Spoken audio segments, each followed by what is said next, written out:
లేఖన భాగం చూసుకుంటాము. ఈ దినం మనకున్నటువంటి లేఖన భాగం యొక్క అంశం ఏమిటంటే క్రైస్తవునికి ఉండవలసిన జాగ్రత్తలు. క్రైస్తవునికి ఉండవలసినటువంటి జాగ్రత్తలు. దేవుని బిడ్డలారా, ఈ సమయంలో మరి 2వ రాజుల గ్రంథం 5వ అధ్యాయాన్ని మనం చదువుకుంటాం. మార్చి చదువుకుంటాం. 2వ రాజుల గ్రంథం 5వ అధ్యాయము 20 వచనం నుండి 27 వచనాల వరకు మార్చి చదువుకుంటాం. 20 నుండి 27 వచనాలు. అంతటా దైవజనుడైన ఎలీషాకు సేవకులకు గెహజీ, సిరియనుడైన ఈ నయమాను తీసుకుని వచ్చిన వాటన్నిటిని అంగీకరించుటకు నా యజమానికి మనసు లేకపోయాను. కానీ యెహోవా జీవంతోడు నేను పరిగెత్తుకుని పోయి అతన్ని కలుసుకొని అతని యొద్ద ఏదైనా తీసుకుందని అనుకొని నయమానుకు కలుసుకున్నకై పోతుండగా, నయమాను తన వెనుక నుండి పరుగున వచ్చుచున్న వారిని చూసి తన రథం మీద నుండి దిగి వారిని ఎదుర్కొని క్షేమమా అని అడిగాను.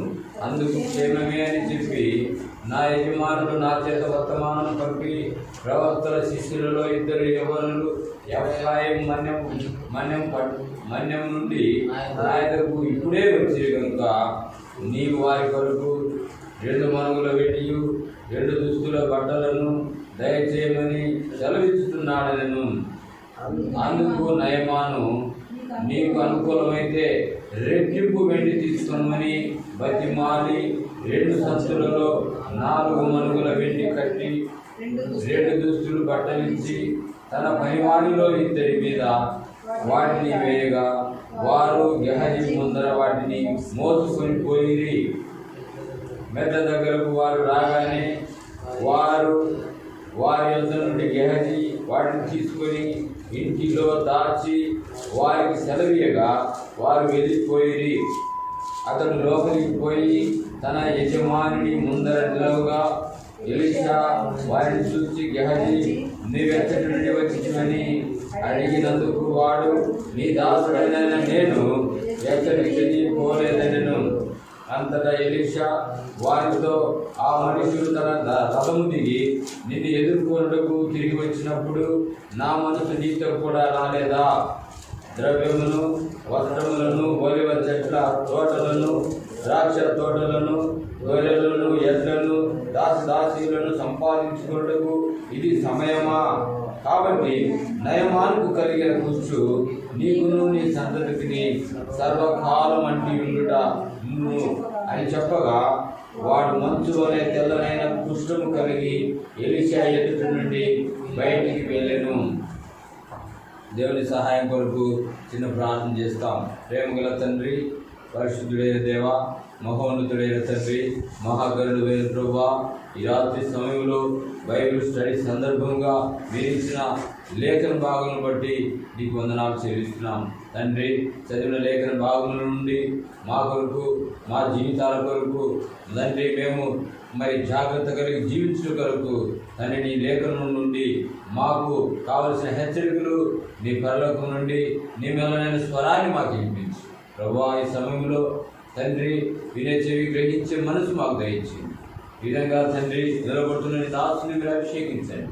మా మధ్య నీ సంచారం ఉంచండి. నీ ఆత్మ నింపుదల అనుగ్రహించండి. చుట్టూ కంచాకి ప్రాకారంగా మీరు ఉండండి దేవా. ఈ సమయాన్ని జరుగు అప్పగిస్తూ దినామని భయంకరంగా మా అందరి హృదయాలతో మీరు మాట్లాడమని యేసు నామం పేరు ప్రార్థించి స్తుతించి అడిగి వేడుకుంటున్నాం మా తండ్రి, ఆమేన్. ప్రియమైనటువంటి దేవుని బిడ్డలారా, బైబిల్ స్టడీ సందర్భంగా ఈ మాటను మనము చదువుకోవడం జరిగింది. ఇక్కడ సిరియా రాజు సైన్యాధిపతి అయినటువంటి నయమాను అతను ఉన్నాడు. అతన్ని చేత యెహోవాయే సిరియా దేశమునకు జయము కలుగజేసి ఉండెను కనుక అతడు తన యజమానుని దృష్టికి గనుడై దయ పొందినవాడాయను. అతడు మహాపరాక్రమశాలి అయిండెను, కానీ అతడు కుష్ఠరోగి. సిరియా దేశానికి సైన్యాధిపతి ఆయన పేరు నయమాను. ఆయనకు కుష్ఠరోగం ఉంది. సైన్యాధిపతి అంటే మరి సైన్యానికి అధిపతి, పరాక్రమశాలి, మరి యుద్ధవీరుడు, అలాంటి గొప్ప వ్యక్తి ఆ సిరియా దేశానికి సైన్యాధిపతిగా ఉన్నప్పుడు మరి ఆయనకు ఉన్నటువంటి ఆ కుష్ఠరోగాన్ని పోగొట్టుకోవడానికి ఎన్నో దేశాలు, ఎన్నో మరి నాటు వైద్యులు, ఎన్నో రకాలైనటువంటి మందులు వాడినప్పటికీ కూడా ఆ యొక్క కుష్ఠరోగం అనేది అతన్ని విడిచిపోలేదు.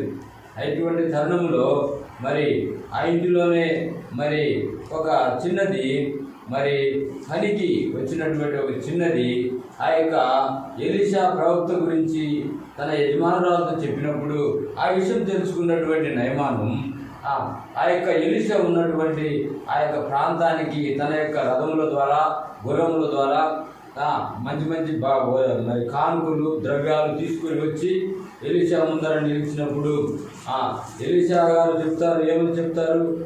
నువ్వు ఆ యొక్క నదిలో 7 సార్లు మునగండి, 7 సార్లు మునిగిన తర్వాత 7వ నీ కుష్ఠరోగం పోతుంది అని చెప్పినప్పుడు నయమాను, మా దేశంలో నదులు లేవా, మా దేశంలో నీళ్లు లేవా, మా దేశంలో అవన్నీ లేక మీ దగ్గరకు వచ్చినామా?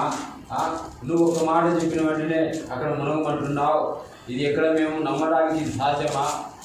మమ్మల్ని ఏమైనా అవమానపరచడానికి ఈ మాట చెప్తున్నారా అని వెనుదిరిగిపోయే పరిస్థితిలో ఉండగా అప్పుడు ఒక మరి దాసుడు ఈ విధంగా చెప్తాడు, అయ్యా ఆయన ఎలీషా అని గొప్ప ప్రవక్త, ఆయన చెప్పిందే నెరవేరుతుంది, ఆయన చెప్పిందే దేవుడు చేస్తాడు, ఇక్కడ ఆయన ఒక గొప్ప ప్రవక్తగా ఉన్నాడు, ఒకసారి ఈ మాట నమ్మండి అని చెప్పినప్పుడు మనసు మార్చుకొని ఎలీషా చెప్పిన విధంగా ఆ యొక్క మరి నదిలో 7 సార్లు మునిగినప్పుడు ఆ యొక్క నయమానికి ఉన్నటువంటి కుష్ఠరోగం అంతా పోయి పసిబిడ్డ దేహం వలె తన యొక్క మరి శరీరము అంతగా ఆరోగ్యవంతముగా మరి ఆయన స్వస్థపరచబడతాడు.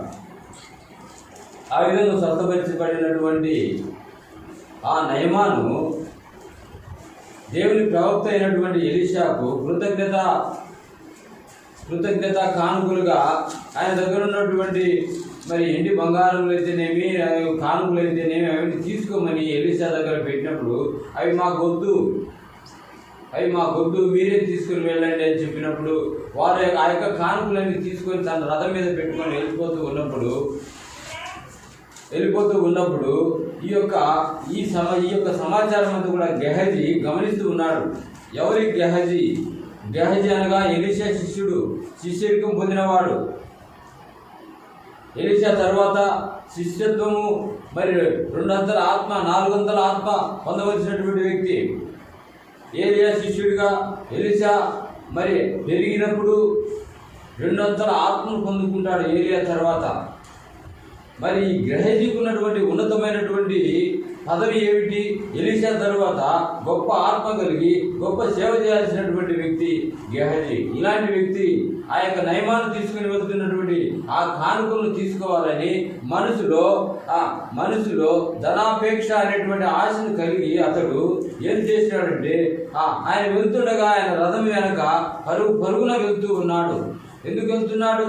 ఆ కానుకలను తీసుకోవాలా, నా యజమాని తీసుకోవడానికి ఆయన మనసు లేకపోయింది. ఆయన ఇటువంటి సమయంలో ఎవరైనా మరి ఎండి బంగార వస్తువులు ఇవన్నీ ఇస్తారంటే వద్దంటారా అనుకొని తన హృదయంలో మరి సాధారణ చోటు ఇవ్వడాన్ని బట్టి ధనాపేక్ష అనేటువంటి బలహీనత తనలోకి చోటు చేసుకోవడాన్ని బట్టి ఆ యొక్క నయమాన్ రథం ఎంబడి పరుగున వెళుతున్నప్పుడు మరి వెనుక నుండి మరి నయమాను చూసినప్పుడు గెహజీని నిలబెట్టి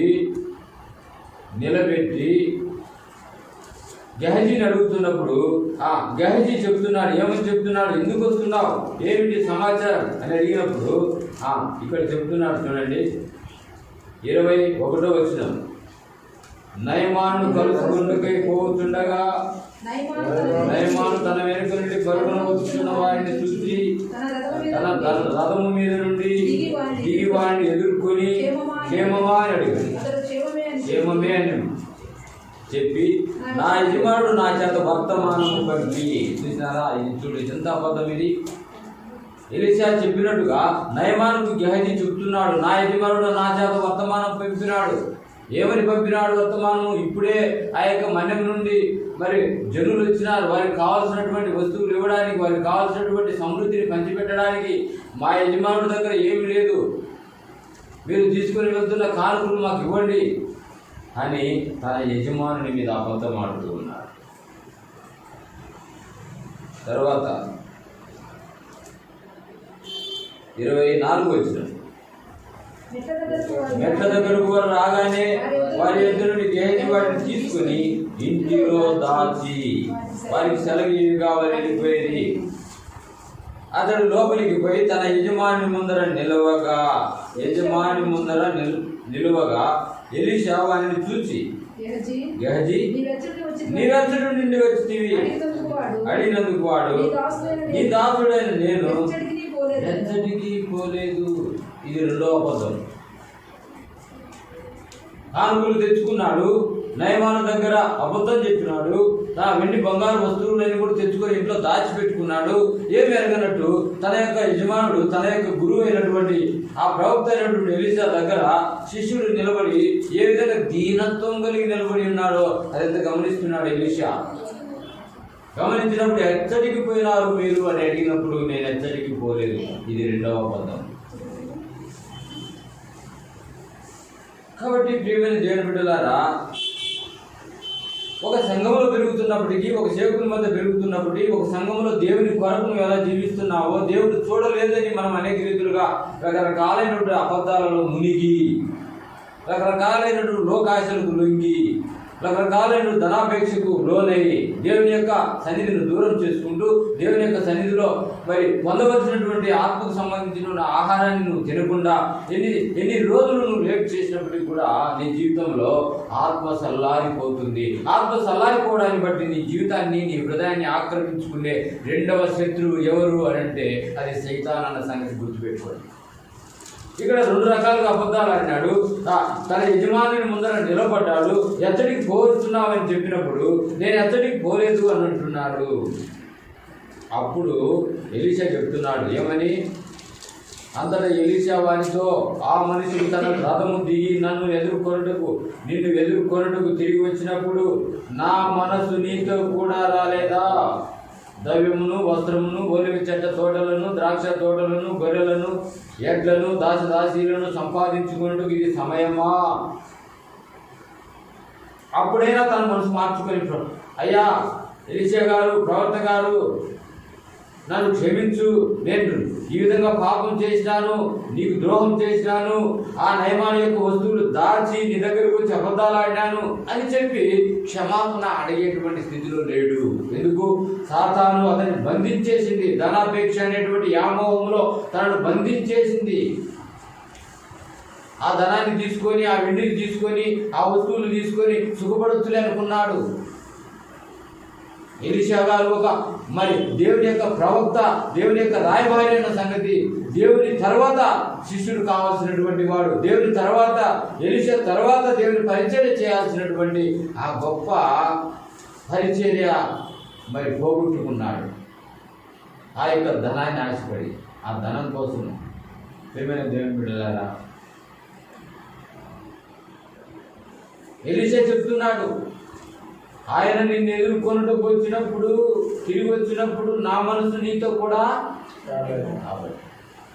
ప్రియమైనటువంటి దేవుని బిడ్డలారా, మనస్సాక్షికి మించినటువంటి పాపం ఇంకొకటి లేదు. నీ పాపం చేసినప్పుడు, అబద్ధాలు ఆడినప్పుడు, నీ జీవితాన్ని సైతానికి అప్పగించుకోబోతున్నప్పుడు నీ మనస్సాక్షి నీతో మాట్లాడుతుందన్న సంగతి గుర్తుపెట్టుకో.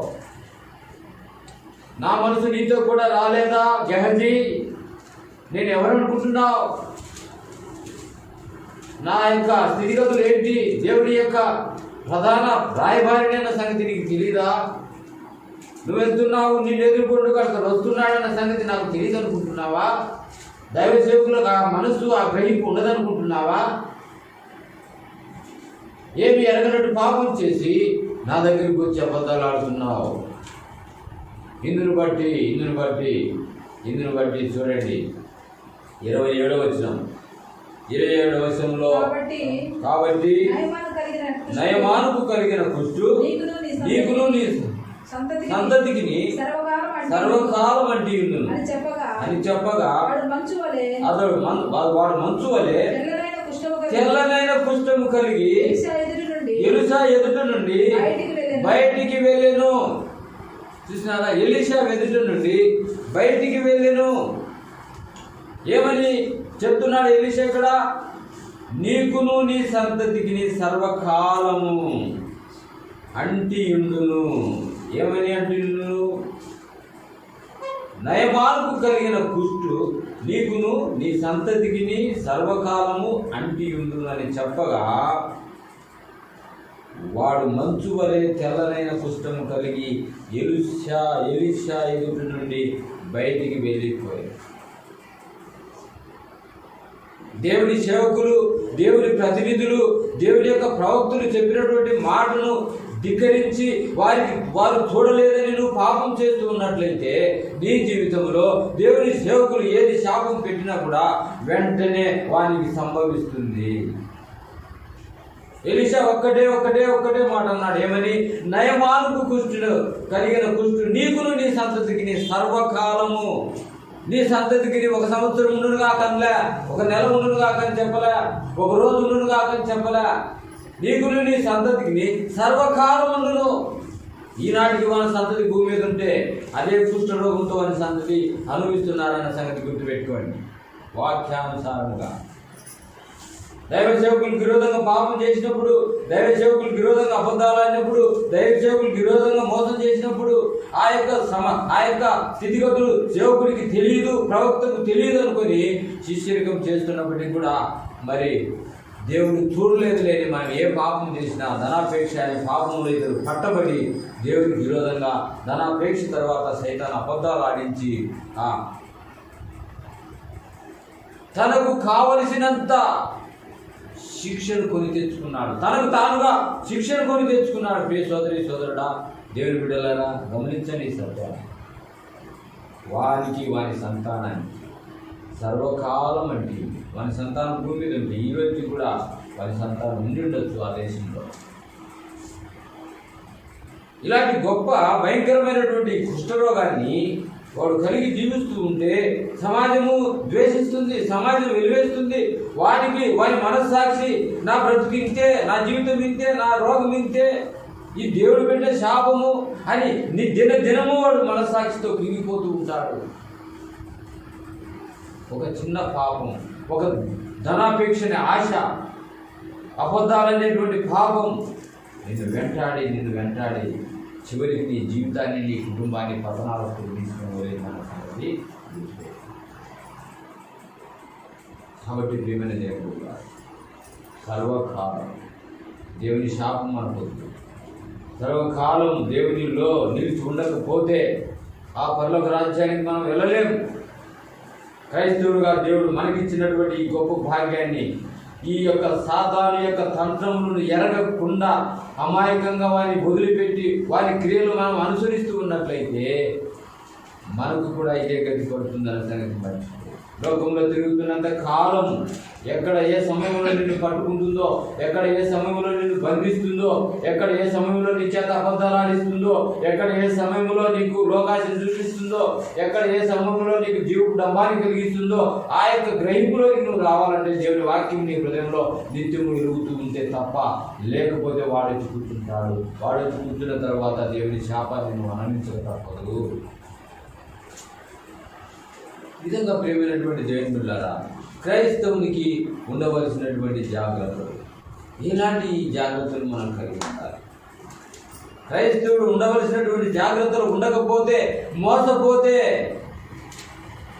వాడు చిక్కులు పడిపోతాడు, సైతాన్ చేతులు బంద్ అయిపోతాడు. చూడండి, క్రైస్తవునికి ఉండవలసినటువంటి జాగ్రత్తలలో మొదటిది, క్రైస్తవునికి ఉండవలసిన జాగ్రత్తలో మొదటిది ఏంటి? యాకోబు పత్రిక 4వ అధ్యాయం 7వ వచనం. యాకోబు పత్రిక 4వ అధ్యాయం 7వ వచనం. యాకోబు పత్రిక 4వ అధ్యాయం 7వ వచనం. కాబట్టి దేవునికి లోబడి ఉండుడి, అపవాదిని ఎదురించుడి, అప్పుడు వాడు మీ యొద్ద నుండి పారిపోవును. దేవుని యొద్దకు రండి, అప్పుడు ఆయన మీ యొద్దకు వచ్చును. పాపులారా మీ చేతులను శుభ్రం చేసుకుని విమర్శకులారా మీ హృదయములను పరిశుద్ధపరచుకోండి. వ్యాకులపడుడి, దుఃఖపడుడి, ఏడుడి. మీ నవ్వు దుఃఖమునకును మీ ఆనందము చింతకును మార్చుకునండి. కాబట్టి అపవాదిని ఎదిరించును. అపవాది తంత్రములు ఎరగని వారం కావంటాం. ఏది అపవాది చేసే క్రియ, ఏది అపవాది మన దగ్గరకు తెచ్చిపెడుతుంది, ఏ యొక్క అబద్ధాలు తెచ్చిపెడుతుంది, ఏ యొక్క ధనాన్ని తెచ్చిపెడుతుంది, ఏ యొక్క శరీరాశని తెచ్చిపెడుతుంది, ఏ యొక్క దురాశను తెచ్చిపెడుతుంది, ఈ యొక్క దోషములని కూడా మన ఎదురు తీసుకొని రావడానికి అపవాది నిత్యము పోరాడుతూ ఉంటాడు. వారి పని అది. 24 గంటలు వారికి నిద్ర అవసరం లేదు. వాడు 24 అవర్స్ వాడు మన మీద, మనం దేవుని రాజ్యానికి చేరకూడదని, దేవుని సింహాసనం మీద కూర్చోకూడదని, ఆ యొక్క మరి బిడ్డలుగా మనం ఈ లోకంలో దేవుని మహింపరచకూడదని వాని యొక్క ఈర్ష్య, వాని యొక్క పగ సృష్టి ఆరంభం నుండి మొదలైంది. ఏమైనా దేవుని బిడ్డలారా గుర్తుపెట్టుకోండి. నువ్వు అపవాదిని ఎదిరించకపోతే ఈ లోకంలో, అపవాది తంత్రములను ఎరగకుండా జీవిస్తే నువ్వు లోకంలో చిక్కుపడిపోతావు. చిక్కుపడిన తర్వాత నీకు వచ్చే శిక్ష, శాపం నేను భరించలేదు అన్న సంగతి గుర్తుపెట్టు. దేవునితో చెలగాటం ఆడకూడదు ఎప్పుడు కూడా. అపవాదిని ఎదిరించుటకు రక్తము కారునంతగా పోరాడు సైతానుతో నీ జీవితంలో. అప్పుడు నువ్వు, నీ కుటుంబం దేవుని కాపుదల కింద ఆయన సన్నిధిలో ఉంటారు. ఎఫెసీయులకు రాసిన పత్రిక 6వ అధ్యాయం 10వ వచనం. ఎఫెసీయులకు రాసిన పత్రిక 6వ అధ్యాయం 10వ వచనం.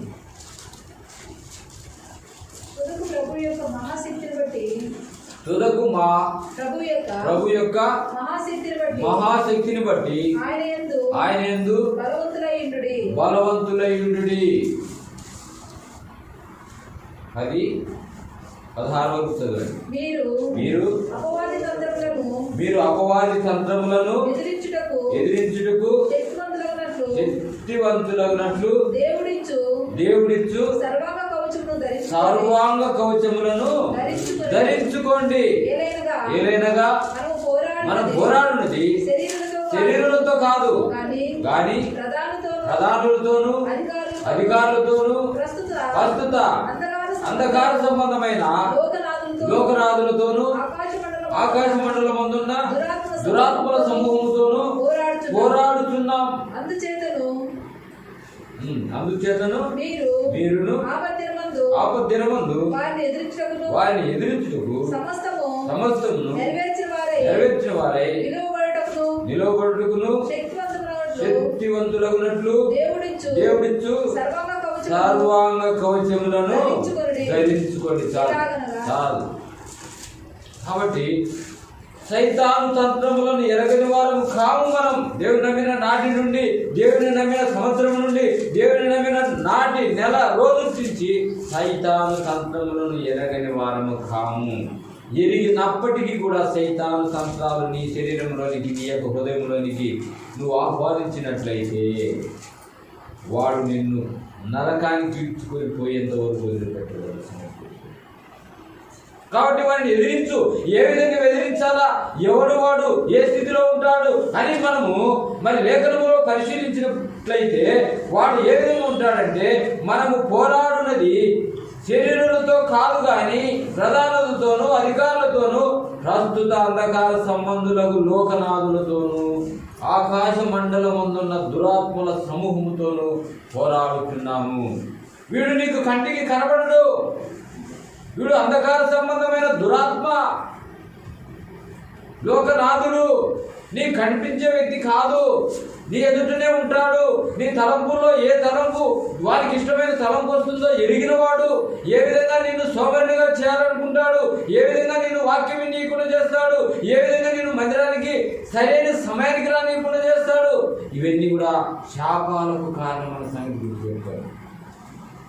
ఇదంతా వాడు చేసే పనే. మందిరానికి ఆలస్యం వస్తున్నామంటే వాడు చేయడాన్ని బట్టి నువ్వు మందిరానికి ఆలస్యంగా వస్తున్నావు. దేవుని భయము భక్తి నీలో ఉన్నట్లయితే మందిరానికి ఆలస్యంగా నువ్వు రావు, మనం రాము. ఎందుకు?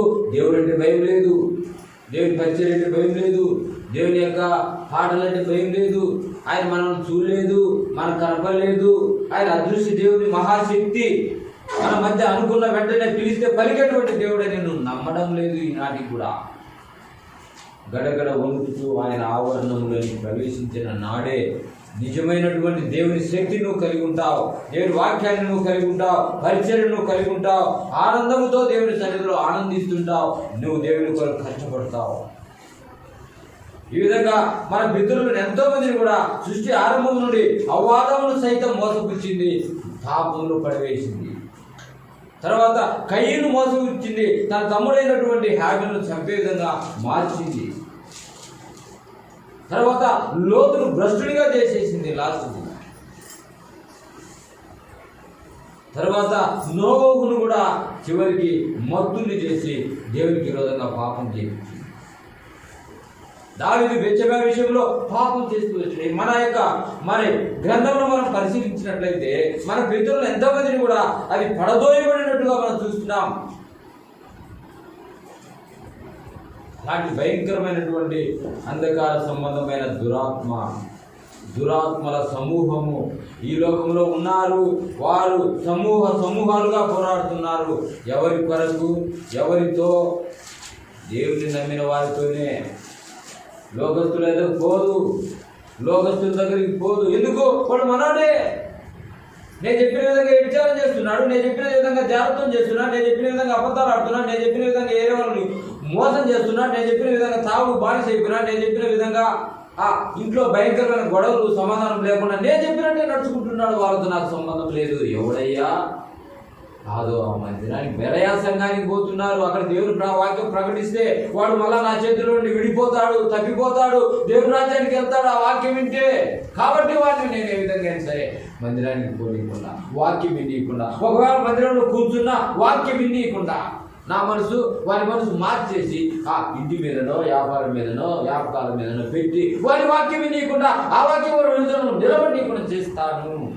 మందిరానికి వస్తున్నా కూడా అది పోరాడుతూనే ఉంటాడు. వారి తంత్రములను వేడకపోతే నీ జీవితంలో మన కుటుంబాలు మన యొక్క జీవితాలు ఆ పరలోక రాజ్యానికి చేరవు అన్న సంగతి గుర్తుపెట్టుకోండి ప్రియమైన దేవుని బిడ్డలారా. ఆదివారం క్రైస్తవులుగా మనం ఉండకూడదు. విన్న వాక్య ప్రకారం ఈ దినం విన్న వాక్య ప్రకారం ఆదివారం విన్న వాక్య ప్రకారం నా జీవితాన్ని నేను చెడగొట్టుకున్నానా, సైతానికి తాగిచ్చినానా, సైతానికి లొంగిపోయినానా, ఈ విధంగా విన్న వాక్య ప్రకారం ఎవరికైనా దేవుని యొక్క సాక్ష్యం, దేవుని యొక్క సువార్త నేను చెప్పినానా? విన్న వాక్య ప్రకారం ఆ విధంగా ప్రతి క్రైస్తవుడు ఆ విధంగా కష్టపడినట్లయితే ఈ భూమి మీద సర్వజనులకు సువార్త ప్రకటించబడుతుంది. ప్రియమైన దేవుని బిడ్డలారా, అపవాదిని ఎదిరించండి. రెండవదిగా జారత్వమునకు దూరముగా ఉండండి. జారత్వమునకు దూరముగా ఉండండి. 1 కొరింథీ 6వ అధ్యాయము 18, 19, 20. 1 కొరింథీ 6వ అధ్యాయము 18, 19. 1 కొరింథీ 6వ అధ్యాయము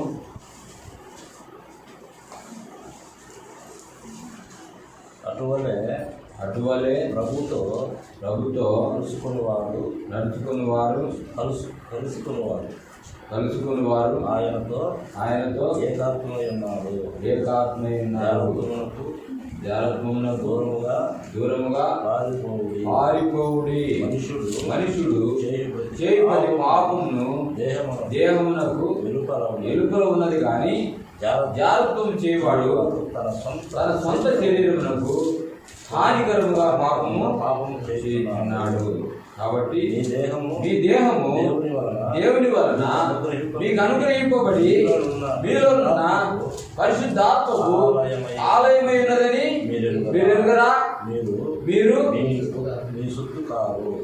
సొత్తు కారు, విలువ పెట్టి కొనబడిన వారు కనుక మీ దేహముతో దేవునిని మహిమపరచండి. మీరు మీ సొత్తు కారు. మీరేమనుకుంటున్నారు? నాకు మించిన లేడు, ఏముంది, నేనే నా యొక్క జీవితంలో నా ఇష్టానుసారంగా ప్రవర్తిస్తాను అని అనుకుంటున్న ప్రతి వాడు గుర్తుపెట్టుకోండి. క్రాస్ అంటే ఏంటి? సిలువ.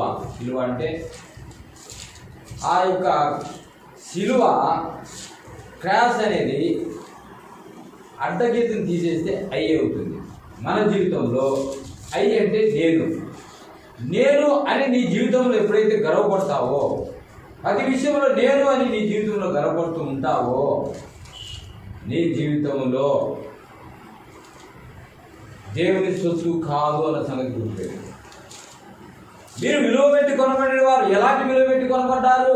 అమూల్యమైన రక్తం చేత, నిర్దోషమైన నిష్కలంకమైనటువంటి క్రీస్తు రక్తం చేత మీరు కొనబడ్డారు. పాపం నుండి విమోచించబడ్డారు. సైతాను బంధకాల నుండి విడిపించబడ్డారు. ఆయన విలువైన రక్తం ఇచ్చి మీరు కొనుక్కున్నారు. ఇప్పుడు మీరు మీ సొత్తుగా, మీ ఇష్టానుసారంగా బతకడానికి మీకు అధికారం లేదు భూమి మీద. లేఖనముల ప్రకారం బాప్తిసం తీసుకొని దేవుని యొక్క రక్షణలో మారు మనసు కలిగి మరి ఆ యొక్క పాప క్షమాపణలో దేవుని కొరకు జీవిస్తున్న క్రైస్తవుడా, నువ్వు నీ సొత్తు కాదు. గమనించు. నేను బాప్తిసం తీసుకోలేదని కొంతమంది ఉల్లాసంగా ఉంటున్నారేమో. దాని పర్యవసానం కూడా గొప్పదని మర్చిపోదు. ప్రియమైనటువంటి దేవుని పిల్లరా, మీరు జాగ్రత్తలకు దూరముగా పారిపోండి. జాగ్రత్తము అనగా ఏమిటి? జాగ్రత్తం వ్యభిచారము పెళ్ళైనటువంటి వారు చేసేటువంటి జాగ్రత్తం, పెళ్లి కాని వారు చేసేటువంటి. ఇప్పుడు అందరూ ఏకమవుతున్నారు. దాని గురించి చెప్పాల్సిన అవసరం లేదు. ప్రియమైనటువంటి దేవుని బిడ్డలారా, మీ దేహము దేవుని వలన మీకు అనుగ్రహించబడిందని మీరు ఎరిగితే, ఆయన కార్చినటువంటి పరిశుద్ధ రక్తం పరలోకం నుండి దిగి వచ్చినటువంటి ప్రభువైన యేసుక్రీస్తు రక్తం చేత మీరు విమోచించబడిన వారిని ఎరిగితే, మిమ్మల్ని కొన్నటువంటి ఆయన సొత్తే కానీ మీరు మీ సొత్తు కాదని ఎరిగితే, జీవితంలో సైతాను మీ అంచు కూడా రానిలేదు. ఏ విధంగా వస్తున్నాడు తెలుసు మీకు.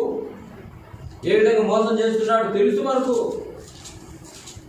అయినను అనేక సార్లు మొహమాటాన్ని నీ జీవితంలో ఈలోక సంబంధమైన క్రియలకు, ఈలోక సంబంధమైనటువంటి ఆశలకు, ఈలోక సంబంధమైన సుఖానికి నువ్వు సిలువ వేసుకోకపోతే నీవు దేవుని సొత్తుగా మార్చబడలేవు.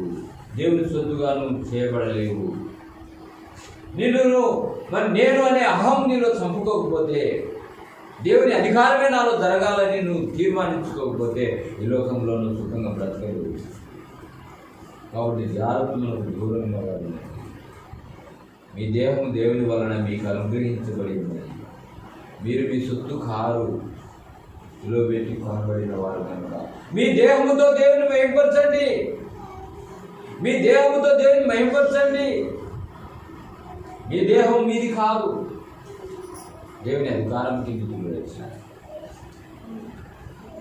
దేవునటువంటి దేవులారా, మనం సిలువ చేసుకోకపోతే అన్ని క్రియలలో, అన్ని సమస్యలలో, అన్ని సుఖాలలో నువ్వు దేవుని సిలువను వేసుకోకపోతే, దేవుని సిలువ అంటే చెక్క సిలువ అని, ఎండు సిలువ అని, బంగారు సిలువ మెల్ల వేసుకోవడం అని, ఇలాంటి సిలువలు కాదు. ఇలాంటి సిలువలు చల్లవు. ఇలాంటి సిలువలు వేసుకున్నవాడు మరి పరలోకానికి వెళ్ళడు. నీ ఆత్మ అంతరంగంలో దేవుని కొరకు సిలువ వేయబడి ఉండాలను అంతే. ప్రతి దినం నువ్వు సిలువ వేసుకోవాలా దేవుని కొరకు. నేను అనేటువంటి అహం నీలో చనిపోవాలా. జాగ్రత్తమనే మరి పాపం నీలో చనిపోవాలా.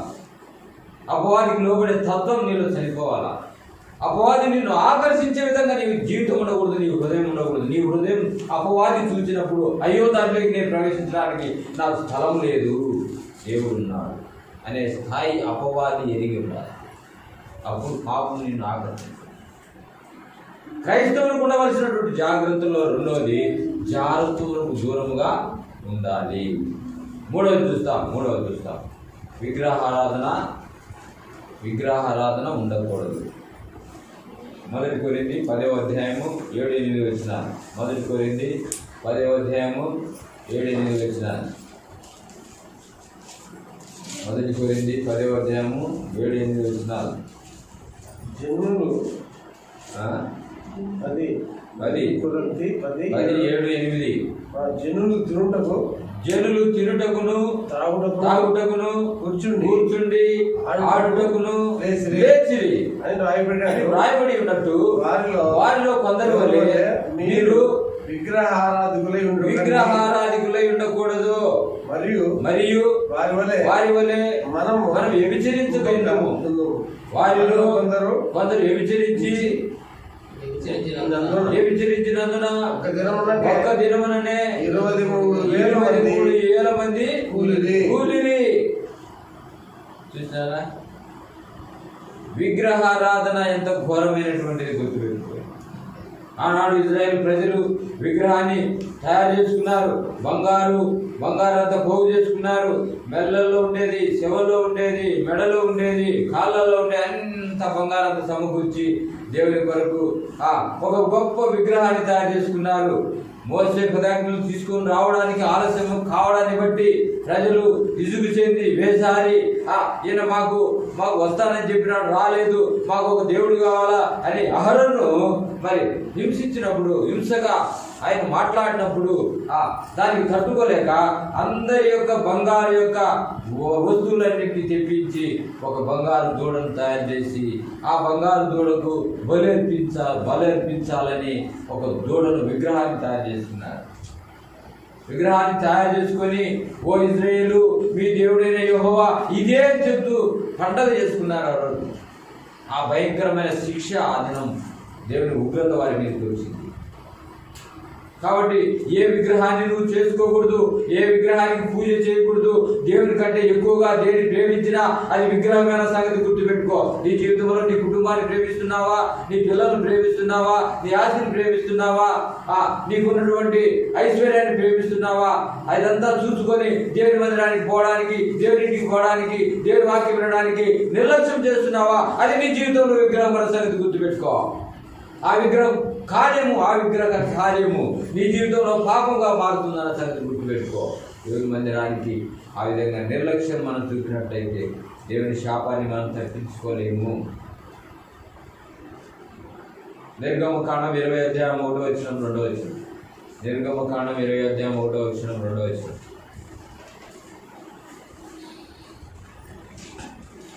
నిర్గమకాండం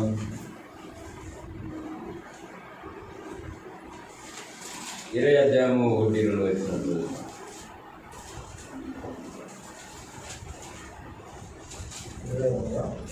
నిర్గమకాండం 20:1-2.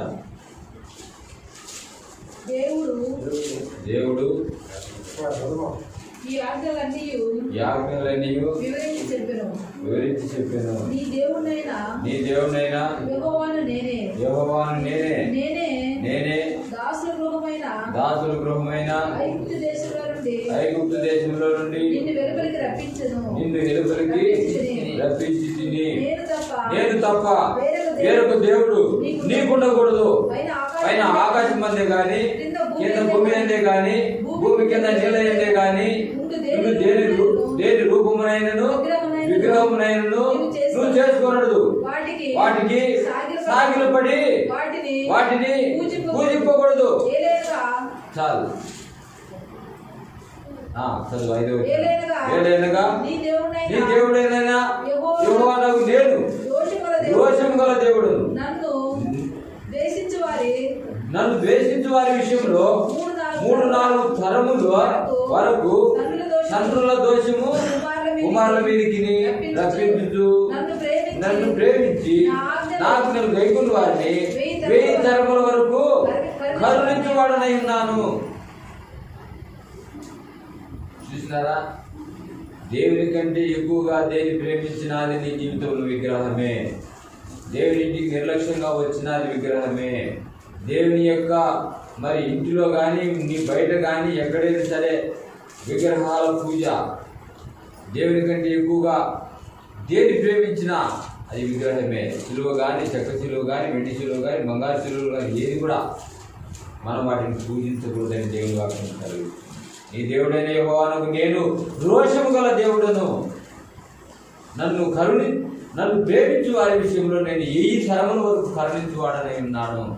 నాకు విరోధంగా జీవించే వారి విషయంలో తండ్రుల దోషం కుమారుల మీదకి రప్పించుకున్నాను. ఏమైనటువంటి దేవుని బిడ్డలారా, దేవుని యొక్క సన్నిధిలో దేవుని యొక్క ఆత్మ కలిగిన బిడ్డలముగా మనం కొనసాగించాలంటే మనకు ఉన్నటువంటి జాగ్రత్తలు ఏమిటి అని మనం అడిగినప్పుడు మొట్టమొదటిగా నువ్వు అపవాదిని ఎదిరించకపోతే పాపములో పడిపోయే అవకాశం ఉందన్న సంగతి గుర్తుపెట్టుకో. ఏమిటి ఆ యొక్క అపవాది తంత్రములు బైబిల్ గ్రంథంలో రాయబడ్డాయి. వాటిని చదువు, వాటిని నేర్చుకో. వారి యొక్క తంత్రములు ఎరిగి దేవుని కొరకు బ్రతకడం నువ్వు నేర్చుకో. రెండవదిగా జాగ్రత్తలకు దూరంగా ఉండాలని దేవుని వాక్యం సెలవిస్తా ఉంది. దేవునికి విరోధంగా నువ్వు జీవిస్తూ ఉన్నంత కాలము జాగ్రత్తలకు నువ్వు దూరంగా ఉండవలసిందే. పాపం నీ శరీరంలోనికి రాకూడదు, పాపం తలంపులు నీ లోనికి రాకూడదు.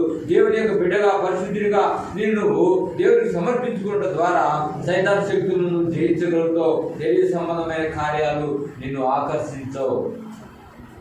మూడవదిగా చూడండి, విగ్రహారాధికులై ఉండకూడదు. విగ్రహారాధికులనగా దేవుని కంటే ఎక్కువగా దేవుని ప్రేమించిన, దేవుని యొద్దకు నిర్లక్ష్యంగా వచ్చిన, దేవుని యొద్దకు ఆలస్యంగా వచ్చిన, దేవుని సన్నిధిలో భయము భక్తి లేకుండా జీవించిన అది విగ్రహమే.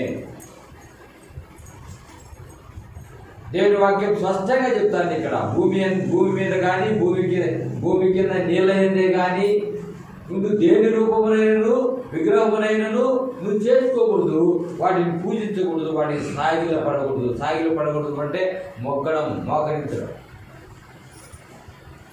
ప్రియమైన దేవుని బిడ్డ, విగ్రహారాధికులై ఉండకూడదు. నాలుగవదిగా క్రైస్తవునికి ఉండవలసినటువంటి జాగ్రత్తలు నాలుగవది ధనాపేక్ష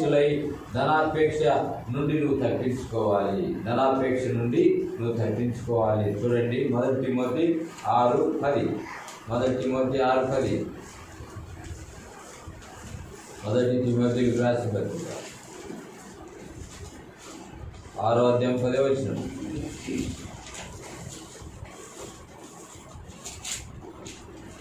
ఎందుకనగా ధనాపేక్ష సమస్తమైన కీడులకు మూలము. కొందరు దానిని ఆశించి విశ్వాసం నుండి తొలగిపోయి నానా బాధలతో తమను తాము పొడుచుకొనిరి. కాబట్టి ధనాపేక్ష అనేది నువ్వు కలిగి ఉండకూడదు. దావీదు మహారాజు తన జీవితంలో మహారాజు అయినప్పటికీ కూడా తన జీవితంలో ఒక కోరిక ఉండేది. అయ్యా, నాకు ఎక్కువైనటువంటి ఐశ్వర్యం నాకొద్దు, అంతకు మించి కటిక పేదవానిగా నన్ను చేయవద్దు, తగినంత ఆహారము తగినంత గుడ్డ నాకు దయచేయి, సంతోషంగా బతుకుటకు నాకు కావలసినటువంటి నెమ్మది కలిగినటువంటి సమృద్ధి మాత్రమే నాకు దయచేయని దావీదు మహారాజు దేవుని వేడుకుంటాడు.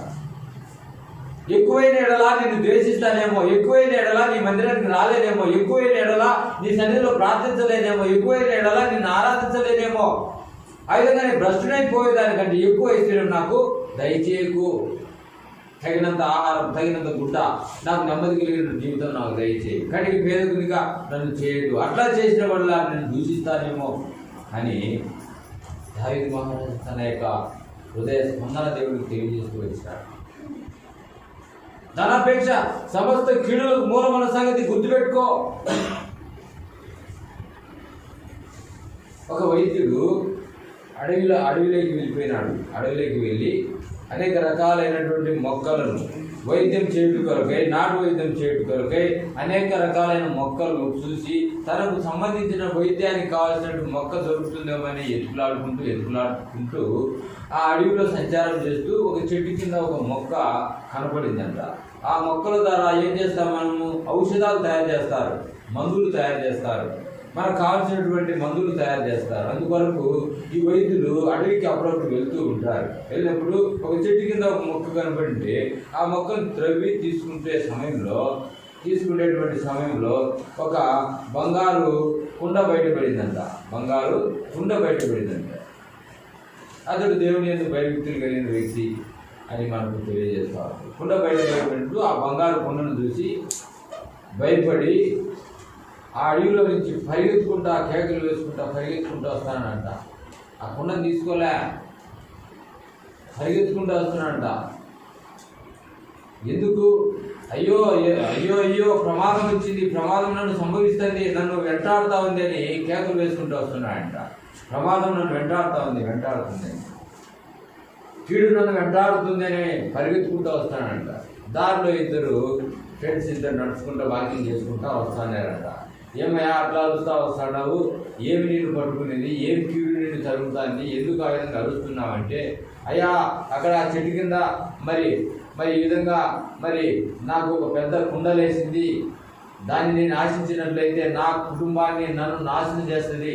అయ్యో అంత భయంకరమైన ప్రమాదకరమైనటువంటి ఆ కుండ నాకొద్దు, ఆ కీడు నన్ను పట్టుకోవడానికి సిద్ధంగా ఉంది, నాకొద్దు అని పరిగెత్తున్నాడంట.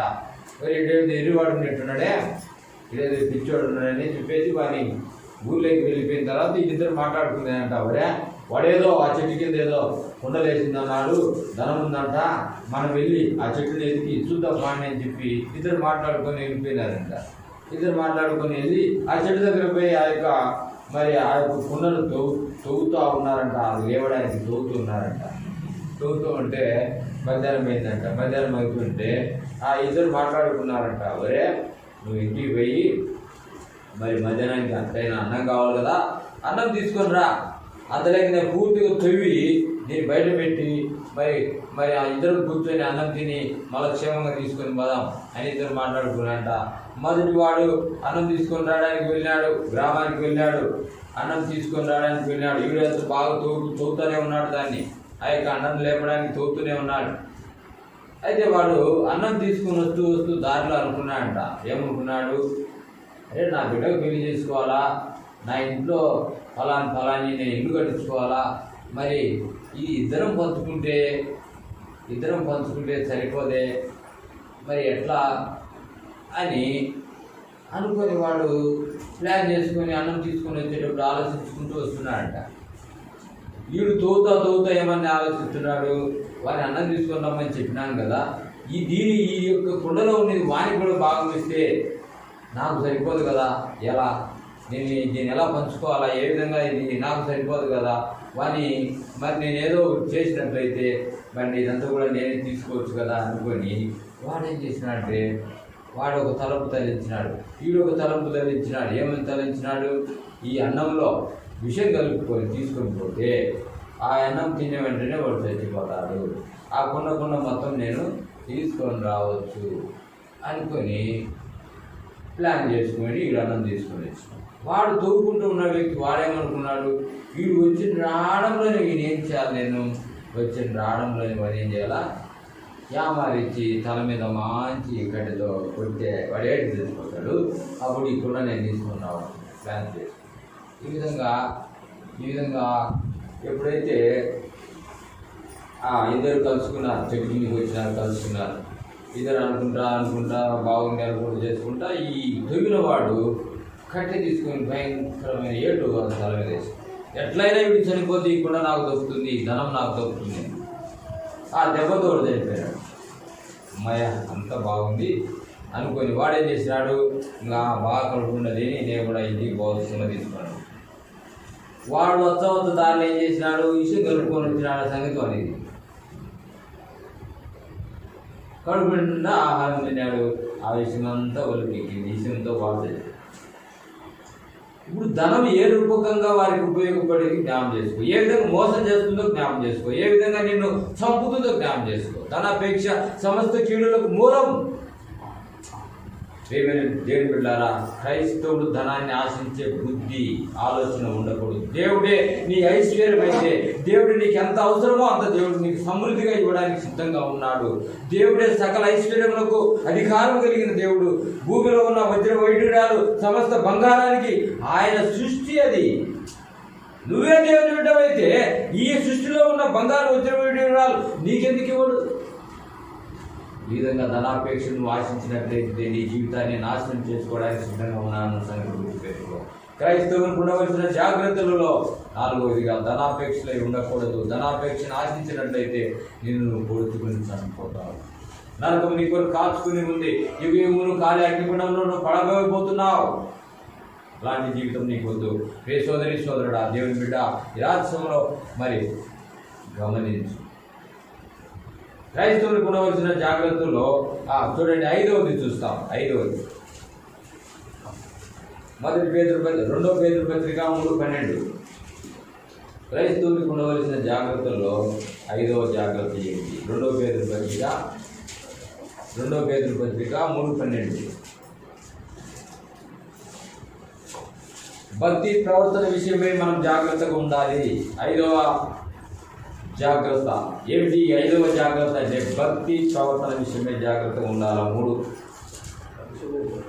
3వ అధ్యాయం 12వ వచనం 11-12 కలిసి ఉన్నాయి. ఇవన్నీ ఇట్లు లయమైపోనని కనుక ఆకాశములు రగులుకొని లయమైపోనట్టు పంచభూతములు మహావేదముతో కలిగిపోనట్టు దేవుని దినపు రాకడ కొరకు కనిపెట్టుచు దానిని ఆశతో అపేక్షించుచు మీరు పరిశుద్ధమైన ప్రవర్తనతోనూ భక్తితోనూ ఎంతో జాగ్రత్త గలవారై ఉండవలెను. చూసినారా? పరిశుద్ధమైన ప్రవర్తనతోనూ భక్తితోనూ భయముతోనూ ఎంతో జాగ్రత్త కలిగిన వారై మీరు ఉండకపోతే ఈ పంచభూతములు ఒక దినం లయమైపోతున్నాయి, మహావేదనలతో అవి కాలిపోతున్నాయి. ఈ యొక్క సృష్టి యావత్తు ఒక దినం దేవుడు కాల్చివేయబోతున్నాడు. మరి మీరేమనుకుంటున్నారు? మీరు నిర్లక్ష్యంగా ఉన్నట్లయితే, భక్తిలో కొరత ఉన్నట్లయితే, విశ్వాసంలో కొరత ఉన్నట్లయితే, ప్రవర్తనలో అయోగ్యులుగా మీరు ఉన్నట్లయితే మీ యొక్క జీవితము ఈ యొక్క నాశన కాలంలో మీరు నిలబడాలి అంటే మీ యొక్క జాగ్రత్త ఏ విధంగా ఉండాలంటే, భయము భక్తి కలిగిన వారై ప్రవర్తన విషయంలో ఏ విధంగా ఉండాలంటే ఎంతో జాగ్రత్త కలిగిన వారై ఉండవలను. ఎంతో జాగ్రత్త కలిగిన వారుగా ఉండాలి. ఆ విధంగా నువ్వు మెరుగుతనం లేకపోతే, ఆ విధంగా మెరుగు కలిగి నీవు నీ కుటుంబాన్ని కాపాడుకోలేకపోతే నిన్ను రక్షించే నాదులో ఉండడు. పంచభూతాలనగా భూమి, ఆకాశము, గాలి, సముద్రం, నీరు సమస్తము లయమైపోతున్నప్పుడు నీళ్ళు నీ ఎమ్మటి వస్తుందా? నువ్వు కాపురం ఉండే ఇంట్లో నువ్వు ఉండగలుగుతావా? అది కూడా భూమి కూడా తలకిందులైపోతుంది. నాకు నేనే రక్షించబడితే చాలనుకుంటున్నావా? నేనే కాపాడబడతాను అనుకుంటున్నావా? ప్రియమైన దేవుని పిల్లలారా, భక్తి, భయము, ప్రవర్తన విషయంలో ఎంతో జాగ్రత్తను కలిగి ఉండకపోతే సైతాను బంధకాలకు చిక్కుపడి మనము మన కుటుంబాలు ఆ యొక్క రాకడ దినము జరిగిపోయిన తర్వాత మహాశ్రమల కాలంలో నిన్ను భరించే బాధ వర్ణనాతీతము. చావు కోరుకున్నా నీకు చావు రాదు, బస్సు కింద తలకాయ పెట్టినా నువ్వు చనిపోవు. అలాంటి భయంకరమైన నరక శిక్ష కాలమే శ్రమల కాలం. 7 ఏళ్ల శ్రమల కాలం ఉంది. సంఘం ఎత్తబడిన తర్వాత శ్రమల కాలంలో నువ్వు విడబడినట్లయితే నీ జీవితాన్ని రక్షించే నాదులే ఉండడు. చావు కోరుకున్నా రాదు. నీ కుటుంబం నరకానికి, పాతాళానికి, అగ్నిగుండానికి చేరక ముందే ఈ భూమి మీద నీ యొక్క శరీరంలో దేవుని ఆత్మ ఉన్నప్పుడే, ఆయన ఊపిరి నీ శరీరంలో ఉన్నప్పుడే దేవుని విషయంలో మంచి భక్తి, ప్రవర్తన, భయం కలిగి నువ్వు ఉండకపోతే, అపవాదిని ఎదిరించకపోతే, విగ్రహారాధన నుండి దూరంగా పారిపోకపోతే, జాగ్రత్తలకు దూరంగా పారిపోకపోతే, ధనాపేక్షను నువ్వు ఉపేక్షించకపోతే, నీ జీవితంలో సైతాను నుంచి ఈ క్రియలలో నువ్వు పడినట్లయితే నువ్వు పరలోక రాజ్యానికి చేరలేవు, దేవుని బిడ్డగా కొనసాగలేవు, ఆ యొక్క మహాశ్రమల కాలంలో తప్పించుకోలేవు, రెండవ రాకడలో నువ్వు ఎత్తబడలేవు. ఇంత భయంకరమైన శిక్ష రాబోయే కాలంలో కలిగి ఉంది, ఎదురు చూస్తూ ఉంది. నువ్వు భక్తి ప్రవర్తన విషయంలో నువ్వు ఎంతో జాగ్రత్త కలిగి నువ్వు జీవించకపోతే గుర్తుపెట్టుకోండి. ఆరోదిగా క్రైస్తవునికి ఉండవలసిన జాగ్రత్తలలో ఆరోదిగా ద్వితీయోపదేశకాండము 19వ అధ్యాయం 5వ వచనం. ఆరోదిగా ద్వితీయోపదేశకాండము 19వ అధ్యాయం 5వ వచనం. చెడు తలంపుల విషయమై జాగ్రత్త కలిగి ఉండాలంట. చెడు తలంపుల విషయమై జాగ్రత్త కలిగి ఉండాలంట. ద్వితీయోపదేశకాండము 19వ అధ్యాయం 5వ వచనం. ద్వితీయోపదేశకాండం 19వ అధ్యాయం 5వ వచనం.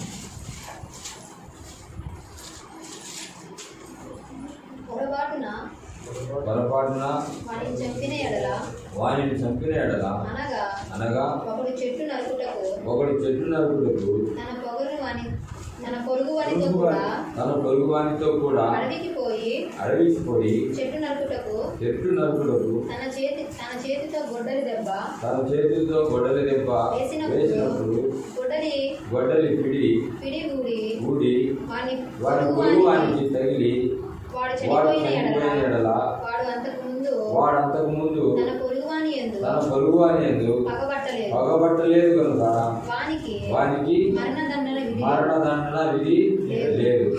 అయితే హత్య విషయంలో ప్రతి హత్య చేయువాని మనస్సు కోపముతో మండుచుండగా మార్గము దూరమైనందున వాడు నరహంతకుని తరిమి వాడిని కలుసుకొని వాడిని చావగొట్టకు విన్నట్లు ఆ నరహంతకుడు పారిపోయి ఆ పొలంలో ఒకదాని యందు చచ్చి బ్రతుకును. కాబట్టి నరహత్య, ప్రతి హత్య ఇవన్నీ కూడా మనసులో జరిగే కార్యాలు. మోసే ఐగుప్తుని ఏం చేసినాడు? చంపినాడు, ఒక దెబ్బతో చంపినాడు, చంపి ఇసుకలో దాచిపెట్టాడు. ఎవరికి తెలియదు అనుకున్నాడు, ఎవరు చూడలేదనుకున్నారు. దేవుడు పెట్టిన శిక్ష 40 సంవత్సరాలు గొర్రెల కాపరిగా ఆ విధ్యానారణ్యంలో 40 సంవత్సరాలు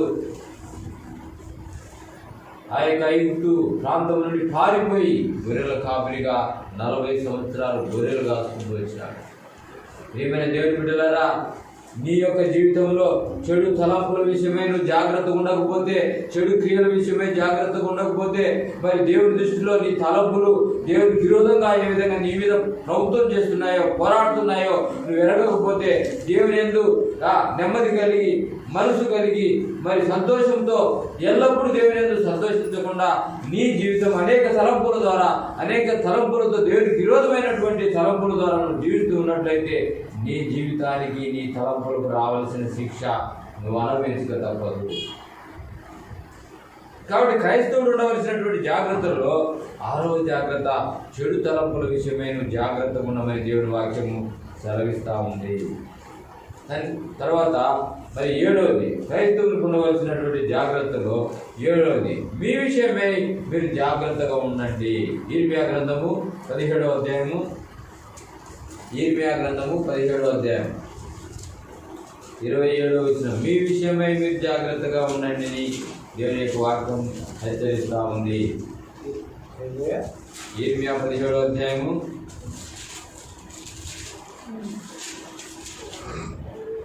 27వ అధ్యాయం 27వ వచనం. అయితే మీరు విశ్రాంతి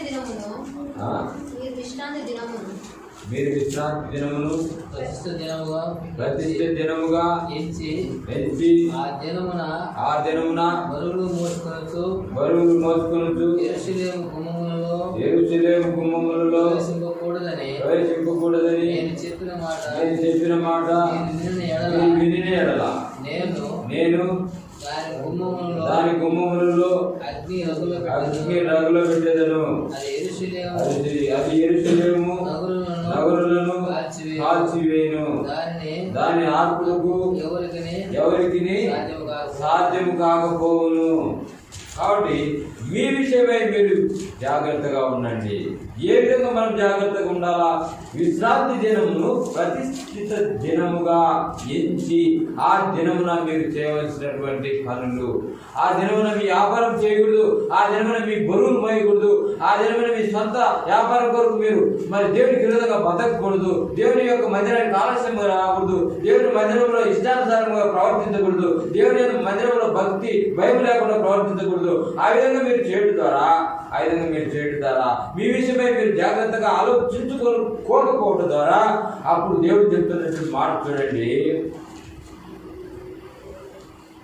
నేను దాని గుమ్మములలో అగ్ని రగుల పెట్టేదను, అది యెరూషలేము నగరులలో కాల్చివేయను, దానిని ఆర్పుడుకు ఎవరికి సాధ్యము కాదు. దేవుడు మన మీదికి శిక్ష పంపించినట్లయితే, దేవుడు మన మీదికి అగ్నిని పంపించినట్లయితే దాని ఆర్పుడుకు ఎవరి తరము కాదు. ఆదివారం దినాన్ని నువ్వు ప్రతిష్ఠిత దినముగా ఎంచుకోకుండా, ఆదివారం దినము దేవుని కనపరిచే దినమని నువ్వు వెరగకుండా, ఆదివారం దినము దేవుని ఆరాధించే దినమని నువ్వు కనుగొనకుండా నీ ఇష్టానుసారమైనటువంటి పనుల ద్వారా, యాపకాల ద్వారా నువ్వు జీవిస్తూ ఉన్నట్లయితే అది ప్రతిష్ఠిత దినముగా కాకుండా శాశ్వతమైనటువంటి దినముగా నీ జీవితంలో మారుతుంది. అయితే దేవుడు పంపించే ఉగ్రత, తెగులు, మంట నీ వద్దకు వచ్చినప్పుడు దాని ఆర్పే నాదుడు లేడు, ఒక దేవుడు తప్ప. నీ మనస్సాక్షి వాతవేయబడినటువంటి మనస్సాక్షిగా నువ్వు తెరపరుచుకున్నట్లయితే నువ్వు మార్చుటకు అది దేవునికి కూడా మరి అసాధ్యమవుతుంది. ఏమైనా దేవుని బిడ్డలారా, దేవుని బిడ్డలుగా ఆ దినము సమీపించుకొలది, ఆ యొక్క రాగడి దినం సమీపించుకొలది మనం ఎంతో జాగ్రత్త కలిగిన వారమై భయము, భక్తి విషయంలో, ప్రవర్తన విషయంలో జాగ్రత్తగా ఉండకపోతే, మన విషయమై మనం జాగ్రత్తగా మరి కలిగి ఉండకపోతే, చూడండి యెషయా గ్రంథం 58వ అధ్యాయంలో, యెషయా గ్రంథం 58వ అధ్యాయంలో కూడా ఆదివారం దినాన్ని కూడా దేవుడు అక్కడ రాయించినాడు. యెషయా గ్రంథం 58వ అధ్యాయం, యెషయా గ్రంథం 58వ అధ్యాయం.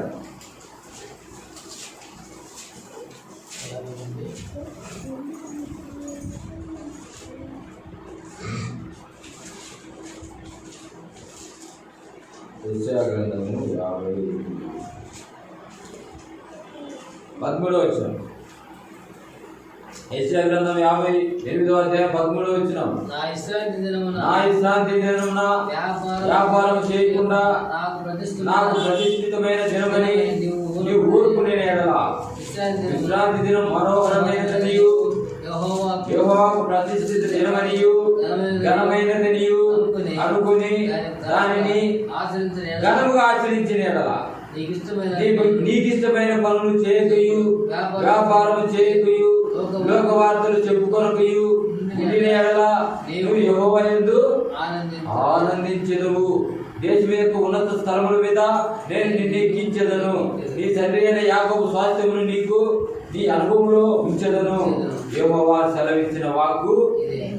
దేవుడు చెప్తున్నాడండి ఈ మాట, మనుషులుగా చెప్పేది. దేవుడు చెప్తున్న మాట, విశ్రాంతి దినాన్ని నువ్వు ప్రతిష్ఠిత దినమని ఘనముగా నువ్వు ఆచరించకపోతే నీ జీవితంలో ఏది నువ్వు సంపాదించుకోలేవు. నీకు ఇష్టమైన కార్యాలు ఏది కూడా నువ్వు ఘనముగా దేవుడు పొందలేవు. దేవుని ఆధారం చేసుకోకపోతే, దేవుని యొక్క దినాన్ని నువ్వు ఆచరించకపోతే, ఆదివారం దినాన్ని ప్రతిష్ఠిత దినమని నువ్వు ఎంచుకొని నీ పనులని పక్కన పెట్టి ఆ దినం దేవునికి సమర్పించకపోతే నువ్వు ఎంత పోరాడినా, ఎంత ఆశపడినా, ఎంత జ్ఞానంతో నువ్వు ప్రవర్తించినా అది నీకు దూరం అవుతూనే ఉంటుంది. అంత మాత్రమే కాదు, శరీరం బలహీనపడిపోతుంది, శరీరంలో వ్యాధులు సమకూర్చబడతాయి, నరాలు క్షీణించిపోతాయి, ఎముకలు క్షీణించిపోతాయి, ఆరోగ్యం నీ ఎదురు నుండి పారిపోతుంది. చూస్తున్నారా? భయము, భక్తి దేవుని విషయంలో గడగడ వణుకుతూ ఆయన సన్నిధిలో ప్రవేశించి, ఆయన సన్నిధిలో ఆరాధించి, నీ హృదయ అర్పణ దేవునికి సమర్పించకపోతే, నీ యొక్క త్యాగం దేవునికి ఇవ్వకపోతే, నీ మొక్కుబడి దేవునికి ఇవ్వకపోతే, నీ యొక్క తలాంతులు దేవునికి ఇవ్వకపోతే నిన్ను దేవుడు ఎలా ఆశీర్వదిస్తాడనుకుంటున్నావు? ప్రియమైనటువంటి దేవుని పిల్లారా, క్రైస్తవునికి ఉండవలసినటువంటి జాగ్రత్తలు ఈ దినం మనకు దేవుడు నేర్పుతున్నటువంటి పాఠంలో నిన్ను నువ్వు పరీక్షించుకో, సరిచేసుకో, బలపడు, విశ్వాసమును వృద్ధి పొందు. అప్పుడు దేవుడు నిన్ను, నీ కుటుంబాన్ని వర్ధిల్ల చేయడమే కాదు, దేశం యొక్క ఉన్నత స్థలాలంటే అర్థం చేసుకోండి. దేశం యొక్క ఉన్నత స్థలాలు ఒక ఉద్యోగం కావాలని కోరుకుంటుంది సుధార్మ. ఇక్కడ దేవుడు చెప్తున్నాడు, దేశం యొక్క ఉన్నత స్థలంలో పెడతాను నిన్ను అంటున్నాడు. నాకు ఆరోగ్యం కావాలంటున్నాడు ఒకన్నా. దేశం యొక్క ఉన్నత స్థలంలో పసిబిడ్డ దేవం వలె నయమాన యొక్క ఆరోగ్యం ఎలా వచ్చింది? తన ప్రవక్త మాట వింటుగా. క్రైస్తవులకి ఈ లోకంలో జాగ్రత్తలు కలిగి ఉండకపోతే, ఏ విషయంలో జాగ్రత్తలు కలిగి ఉండాలా? అపవాదిని ఎదిరించాలా, రెండవది విగ్రహారాధనకు దూరంగా ఉండాలా, జాగ్రత్తలకు దూరంగా వెళ్ళిపోవాలా, తరువాత మీ విషయమై మీరు ప్రవర్తన కలిగి ఉండాలా, తరువాత చెడు తలంపుల విషయమై జాగ్రత్త కలిగి ఉండాలా, తర్వాత విగ్రహారాధికులై ఉండకూడదు. ఈ విధంగా 7 రకాలు ఉన్నాయి, ఇంకా చాలా ఉన్నాయి. క్రైస్తవులకు ఉండే జాగ్రత్తలు బైబిల్ గ్రంథంలో తెలుసుకుని వాటి ప్రకారం అనుసరించి జీవించకుండా నీ జీవితాన్ని సమర్పించుకోకపోతే ఎన్ని సంవత్సరాలు మనం దేవుని మందిరానికి వస్తున్నా, ఎన్ని దినాలు దేవుని మందిరంలో మనం కనిపిస్తూ ఆదరించుకుని పోతూ ఉన్నప్పటికీ కూడా మన జీవితంలో ఈ యొక్క జాగ్రత్తలు పాటించకపోతే సైతాను బానిసల మన సంగతి గుర్తుపెట్టుకో. మన ఆత్మ ఈరోజు ఏమవుతుందో రేపేమవుతుందో మనకు తెలియదు. అంతలో కనపడి అంతలో ఆవిరిపోయిపోయినట్టు ఆవిరి లాంటి వాళ్ళం మనం. రేపేమో సంభవిస్తుందో నీకు తెలియదు. భవిష్యత్ జ్ఞానం ఎరిగిన దేవుడు, నీకు తెలియకుండా ఎన్నో ప్రమాదాల నుంచి తప్పిస్తున్నటువంటి దేవుడు, నువ్వు నీ కుటుంబాన్ని నేటి సజీవులుగా ఉంచినటువంటి దేవుడు, నేను క్షేమంగా ఉంటున్నాను అనుకుంటున్నాను, మోసపోతున్నానేమో. ఇదిగో ఇలాంటి జాగ్రత్తలు నువ్వు కలిగి ఉండకపోతే నువ్వు నీ కుటుంబాన్ని నువ్వు కాపాడుకోలేవు. దేవుని కాపుదలకి నువ్వు తెచ్చుకోలేవు. ఆ పరలోక రాజ్యంలో ఆ ఉన్నత స్థానంలో నువ్వు ఉండాలని నువ్వు కోరుకున్నట్లయితే, నీవు నీ కుటుంబం పరలోక రాజ్యంలో చేరాలని నీకు ఆశ ఉన్నట్లయితే, ఇదిగో ఈ యొక్క జాగ్రత్తలు నువ్వు కలిగి ఉంది. ధనాపేక్షకు లోనై అబద్ధాలాడి తను తాను భద్రం చేసుకోకుండా, తను తాను ప్రవర్తన విషయంలో, భయం విషయంలో, భక్తి విషయంలో తను తాను సిద్ధం చేసుకోకుండా గెహజీ యామారినాడు, నిర్లక్ష్యం చూపించినాడు. ఏమైతుందిలే అనుకున్నాడు, నన్ను చూడలేదులే అనుకున్నాడు. ప్రవక్త ఎలీషా గారు నయమానుకు పోయినటువంటి కుష్టు గెహజీ కొని తెచ్చుకున్నాడు. ఒకరోజు 2 రోజుల సర్వకాలం వద్దండి. దేవుడు పెట్టే శిక్షను మీరు ఎప్పటికీ కూడా భయం భక్తి కలిగిన వారు, దేవుని యందు విశ్వాసం కలిగి దేవుని ఆజ్ఞ ప్రకారం జీవించడానికి ప్రయత్నించండి. ఈ లోకం శాశ్వతం కాదు. ఈ లోకంలో మంది యాత్రా జీవితమే. ఈ లోకం ఒక దినం విడిచిపోవాల్సి ఉంది. ఈ శరీరంలోంచి ఆత్మ పక్కకు పోయిన మరుక్షణమే కనురెప్ప పాటలో నువ్వు ఎక్కడుంటావు? నీకు చెప్పి రాదు నీకు మరణం, ముఖపాఠం చూపిదు మరణం. ఇంతగా మనం దేవుని వాక్యం వింటున్నామంటే భూమి మీద ఈ యొక్క భూమి, ఈ యొక్క మందిరము, ఈ యొక్క స్థలము, ఆకాశము ఆ తీర్పు దినాన సాక్ష్యం పలుకుతుంది. ఇదిగో నీ దాసుడు వాక్యం చెప్పినాడు, నీకు మర్మాలు తెలియజేసినాడు, ఎందుకు ఆలోచించబడలేకపోయినావు? అదిగో సాతాను వారి దూతలకు సిద్ధపరిచినటువంటి నిత్యాగ్నిలోనికి నువ్వు అక్కడ ఏడుపును కనుగొడుతూ ఉంటుంది. అగ్ని ఆరని పురుగు సావని స్థలం అది. ఈ భూములు కాలుతున్న మంటలో ఆ ధనవంతులు కాలుతూ ఉన్న రీతిగా విడిపించే నాదులు లేనటువంటి ఆ యొక్క పరిస్థితులలో యుగములు నీ ఆత్మ కాలుతుంది. ఆ భయంకరమైన నరక శిక్ష నుండి తప్పించుకుని మార్గం భూమి మీద ఉన్నప్పుడే, అది సంఘంలో దేవుని వాక్యం వింటున్నప్పుడే, అది నీ ప్రవర్తన విషయంలో జాగ్రత్తగా కలిగి ఉన్నప్పుడే నువ్వు తప్పించుకోగలుగుతావు తప్ప వేరే మార్గం లేదు. దేవుని బిడ్డలారా, ఈ విధంగా క్రైస్తవునికి ఉండవలసిన ఈ జాగ్రత్తలను మనం కలిగి దేవుని యొక్క రాజ్యం చేరు పర్యంతం దేవుని ఎందుకు భయం భక్తి కలిగి జీవించినట్లు దేవుడు కృప చూపించుగాక. ఆమేన్. ప్రార్థన చేసుకుంటాం. కళ్ళు మూసుకోండి.